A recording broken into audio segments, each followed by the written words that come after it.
আপনি জানেন কি মেয়েদের মাসিক বা ঋতুস্রাবের সময় কি করতে হয়?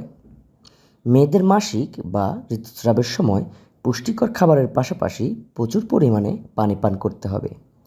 স্যানিটারি প্যাড 4 থেকে 6 ঘন্টা অন্তর অন্তর পরিবর্তন করতে হবে এবং নিয়মিত গোসল করতে হবে। এ সময়ে হরমোনের প্রভাবে শারীরিক ও মানসিক কিছুটা পরিবর্তন ঘটে। তাই মানসিক চাপমুক্ত থেকে ও দুশ্চিন্তাগ্রস্ত না হয়ে আত্মবিশ্বাসের সঙ্গে কর্মচঞ্চল জীবনযাপন করতে হবে, যাতে করে মানুষের দৃষ্টিভঙ্গি বদলায়।